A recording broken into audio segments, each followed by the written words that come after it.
PSI व्हायचे, लय मोठी अचिव्हमेंट नाही. आपल्या पोराला बापाने विचारलं, पप्पा बाळा तुला काय व्हायचंय? पोरग म्हणलं मला डेप्टी कलेक्टर व्हायचंय, लय मोठी अपेक्षा नाही. पोराला बापाने विचारलं तुला काय व्हायचंय? तो म्हणला कलेक्टर व्हायचंय, लय मोठं काही तुम्ही साध्य केलं नाही. पण बाप या नात्यानं पोराच्या समोर तुम्ही उभे आहात आणि त्या पोराला विचारलं बाळा तुला काय व्हायचंय? त्या पोरानं कमरेवर हात ठेवला, तुमच्या नजरेत नजर मारली आणि तुमचं पोरग तुमच्याकडे पाहून स्मित हास्य करून म्हणलं पप्पा मला तुमच्या सारखं व्हायचंय. त्या दिवशी आपण बाबासाहेब आंबेडकरांच्या विचारांना खऱ्याने पूर्ण होईल, खरे ते विचार आपण मान्य केले. आपला प्रोग्राम काय माहिती का? आपले आदर्श कोण? आपलं पोरग. स्टेटस कोणाचं ठेवतंय? बापाचं नाही.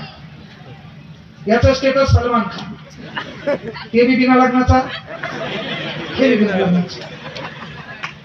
बरं तू एवढा रिकामा कस काय? फेसबुकला मलायका शेरावत जिम करून चली, तू खालून कमेंट करायला